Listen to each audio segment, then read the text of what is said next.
Welcome to The Explainer. Today, we're tracing the absolutely incredible 25-plus year journey of the Grand Theft Auto franchise, from its scrappy beginnings to becoming a massive cultural phenomenon that literally broke industry records. We're going to see exactly how Rockstar Games built an empire, one stolen car at a time. Okay, let's dive into this. What if I told you that one of gaming's absolute greatest franchises started out as a barely functional top-down crime simulator back in 1997? It's kind of crazy, right?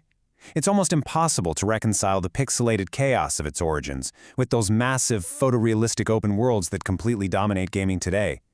But you know, every towering skyscraper has to start with a foundation. Section 1. The Top-Down Origins.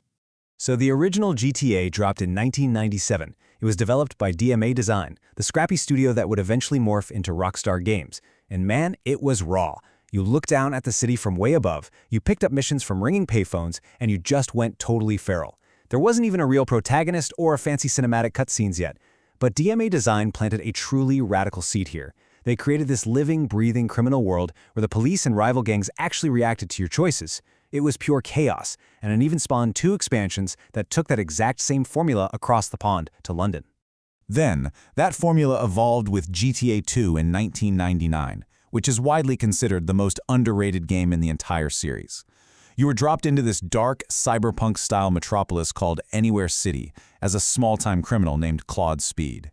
And here's where it got really interesting. It introduced a radical new mechanic, the 7-gang system.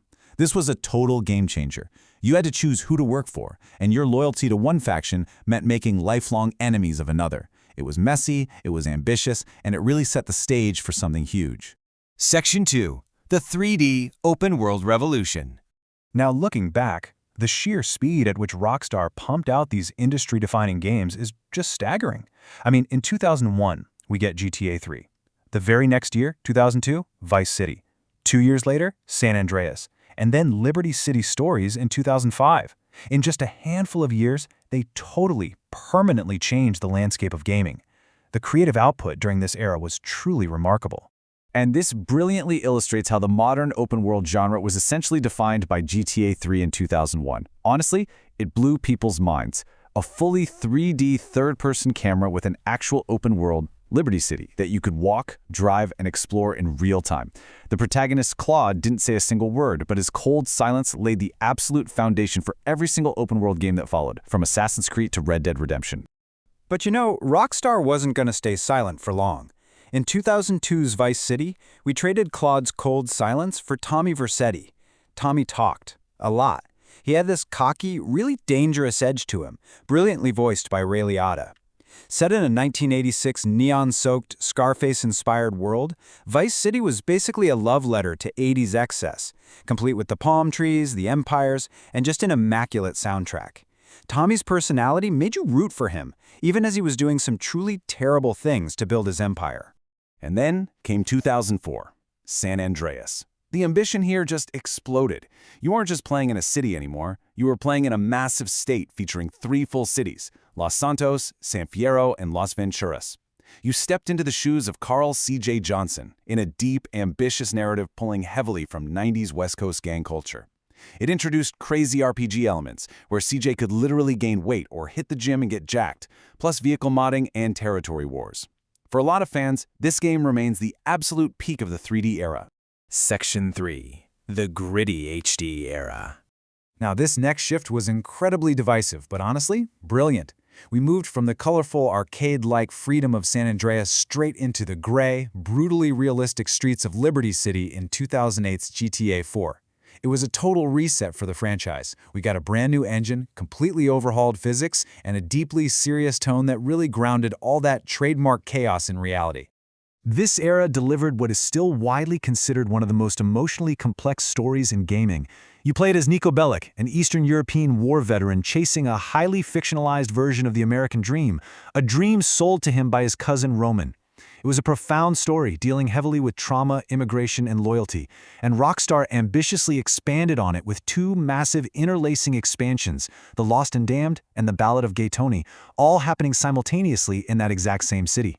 We also got to quickly touch on a super unique handheld gem from 2009, Chinatown Wars on the Nintendo DS. It brought the HD universe back to a classic, top-down perspective, starring Huang Li.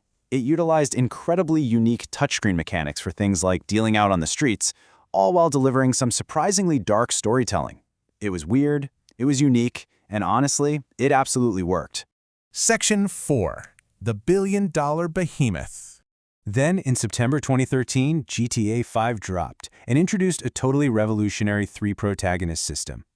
You've got Michael living this hollow, miserable suburban life, Franklin, a young street hustler desperately trying to escape South LS, and Trevor, who is just pure, unhinged, terrifying chaos. The chemistry between these three fueled some of the best genre-defining heist missions across a gorgeously detailed Los Santos map. It was absolute narrative lightning in a bottle. So the crucial point is the unprecedented lifespan of GTA 5. 13 years. 13 years later, and it's still selling. How is that even possible? Well, because 2 weeks after the main game launched, Rockstar dropped GTA Online. It became its own continuously updated, living, breathing universe that has literally kept the community engaged and, let's be honest, spending for over a decade. And that massive lifespan totally secured its legacy. GTA 5 is the best-selling entertainment product in history, period. It's not just a wildly successful video game. It is a cultural and financial leviathan that has generated billions upon billions of dollars, pretty much ensuring the franchise's total dominance over the entire entertainment landscape. Section 5. The Future, GTA V. Okay, so based on what we know, Rockstar is going absolutely massive for the next one. We are heading back to Vice City, but this time it's a modern interpretation within the fictionalized state of Leonida. Reports are indicating the map could be double the size of Los Santos, and Rockstar is clearly swinging for a massive satire of modern life here, complete with social media influencer culture, alligators on the loose, and pure, unfiltered Florida man chaos. Now, what's really interesting about this slide is that we're also looking at a historic milestone. For the very first time in a mainline GTA game's story, we have two protagonists, and one of them is female. Lucia is going to team up with Jason as part of this dynamic, modern-day Bonnie and Clyde-style duo. This is a huge historic step for the franchise, and it promises a completely fresh narrative dynamic that we just haven't seen before. Section 6. An Unmatched Legacy. GTA V is almost here, and the hype is literally unbelievable. But before it arrives, I gotta ask, which GTA game is your personal GOAT? Which era truly captured your imagination? Drop your thoughts, spark a debate, and let's get ready to see how Rockstar completely rewrites the rules of entertainment once again in 2026. Thanks for joining me on this explainer through gaming history. Catch you next time.